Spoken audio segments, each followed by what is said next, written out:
La question que j'avais préparée, donc Xavier, est-ce que tu penses qu'il y a une insécurité en France? Est-ce que c'est un succès? Si oui, est-ce qu'elle est grave? Et quelles sont tes propositions pour essayer d'enrayer l'insécurité en France? Oui, il y a des zones, non, enfin de grands territoires qui sont soumis à l'insécurité. C'est patent, c'est vrai, c'est pas un sentiment, ce sont des faits, c'est réel. Bien, acte 1.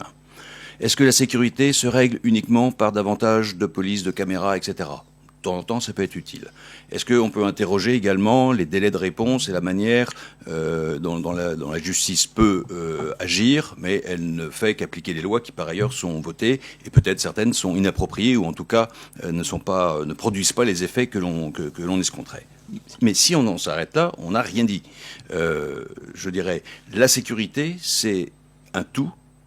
Et si vous vous souciez pas, je dirais, de la dignité, de la fierté des gens par la qualité de l'urbanisme, de l'architecture et de l'espace public, en gros, on ne fait pas vivre des gens dans des endroits, dans des bidonvilles, parce que derrière, en termes d'insécurité, de niveau scolaire et autres, eh bien, c'est difficile d'obtenir des résultats satisfaisants.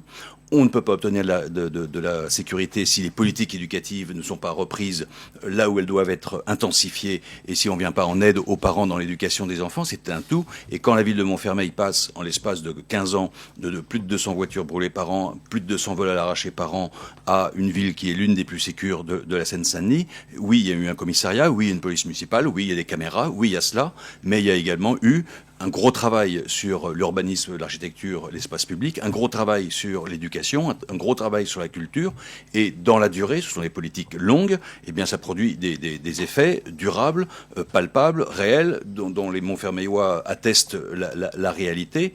Et prenons les choses dans leur globalité. Et je regrette effectivement que dans certains territoires, on soit sur plus du maintien de l'ordre, c'est-à-dire un désordre contre un ordre, et c'est toujours, je dirais, problématique, que sur des politiques d'ensemble qui permettent à une société apaisée, mais c'est dans la durée et dans une coordination et d'un grand nombre de politiques. Et ce que nous avons fait sur nos communes, et beaucoup de maires l'ont fait et ont obtenu des résultats.